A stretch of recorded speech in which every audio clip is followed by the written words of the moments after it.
Some of you may have noticed that recently we updated the way we do thumbnails in this series. We don't just use some random picture that happened to be in the video anymore. We actually have a dedicated artist doing dedicated thumbnails for it every single week. In fact, they're being done by Drawman. Yes, the exact same Drawman that joins me over on the Team Pizza Plays channel to help me joke about games as I'm bumbling my way through them.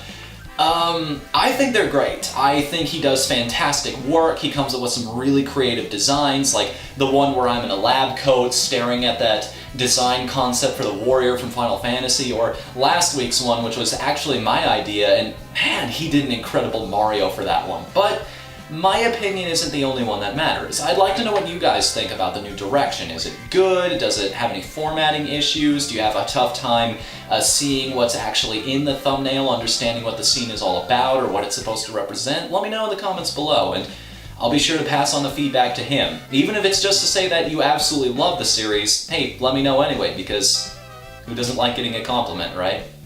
Can we take a few minutes to discuss how the Sonic community has collectively lost its mind? Nintendo fans may have a reputation for being a pretty die-hard clique, but even they look docile next to those who worship the Great Blue Hedgehog. I can speak from experience that you should never read the comments on anything even resembling a negative review for one of his games. Or a positive one, for that matter. If you're thinking of doing Sonic fan art, I have a friend that will tell you stories that will change your mind. Stories of people requesting commissions of the most vile fetishes imaginable. People sending death threats to her because she colored him the wrong shade of blue. And then Sonic Dreams Collection happened. F*** me if Sonic Dreams Collection didn't happen.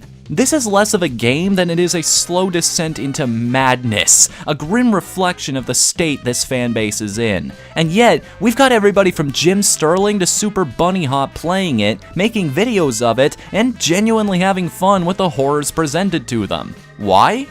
Because it's hilarious. A lot of guys who have attempted to make parody games in the past miss this point, but for a parody to work, it has to actually be funny. And for it to be funny, it has to have an element of truth to it. People look at something like Sonic Dreams Collection, and instead of feeling like this was too far removed from reality to be relatable, they sit back and laugh at it. The official Sonic the Hedgehog Twitter page links its followers to a fan-made video of Shia LaBeouf shouting slogans at the main character, and nobody bats an eye. An internet ghost story about a hacked cartridge where Sonic murders his friends and declares to you that he is God is one of the most famous creepypastas of all time. And this is normal.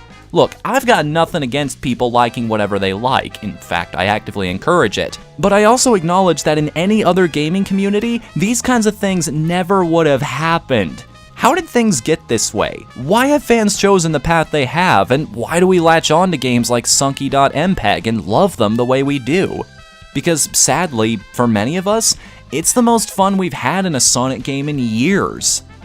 It wasn't always this way. Back in the beginning, none of this was a problem. Sonic 1 set the standard, Sonic 2 improved on the original in every way possible, but Sonic 3 knocked it out of the park. These games knew exactly what they wanted to be. They had one good idea and literally ran with it. And when it came time to make a sequel, the learning experience that was the previous entry taught the already talented minds behind it how to make a game that was even better than before, all culminating in the absolutely fantastic Sonic CD.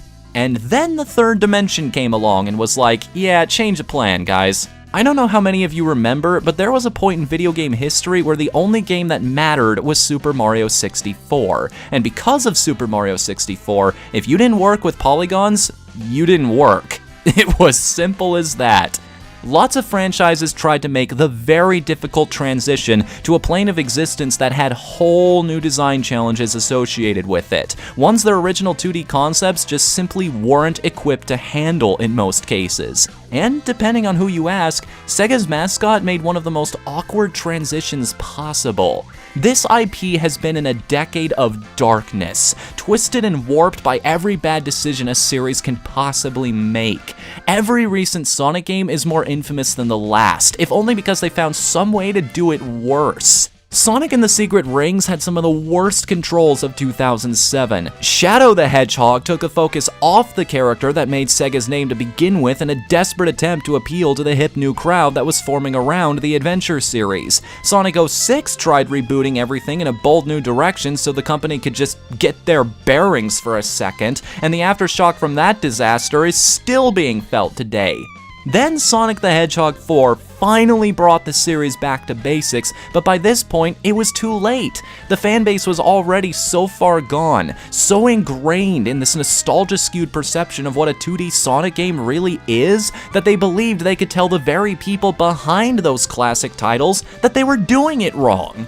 Even the more generally beloved games from this period are still controversial. To this day, the Sonic Adventure titles are extremely divisive games, with some people loving them to death and others still cursing their very existence. But no matter where your opinion lies, these two drastically different periods of games did something that is crucial to understanding why things are the way they are now.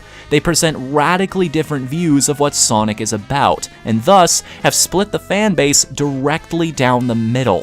They erected a 12-mile-long fissure between those older fans who never stopped loving a series that was phenomenal just the way it was, and those younger newcomers who embraced the future with reckless abandon so long as they could still hang out with their favorite character. In fact, Sonic's incredibly good character design might have actually contributed to this. There are plenty of individuals out there who will die on any given hill for any given game, no matter how bad it really is, simply because it features Sonic. This is why you see so many derivative OCs out there. It's a collective effort from people trying to harness what makes his design so appealing in the first place. Those people will inevitably come to odds with the older fans who just want things to go back to the way they were, not realizing that they never truly can. The newer fans will fight back by tuning out those voices and becoming even more ridiculous, not realizing that what they want out of the franchise will absolutely ruin the company behind it. And Sega will inevitably justify both of their existences by releasing games with even more new characters and ridiculous concepts that end up being ultimately terrible. And the divide grows wider. Sega CEO Hajime Satomi recently went on record saying that he wants to make up for the last 10 years to Sega fans. He wants to right the wrongs and start producing games worthy of the legacy Sonic has left. A noble endeavor, and one I respect the hell out of if it's actually followed up upon, but I want to make sure you understand something first. Sonic Dreams Collection is your legacy now. Sonic the Hedgehog is no longer about going fast. It's about, quote, original characters pumped out on a near daily basis by people barely talented enough to pick up a pencil.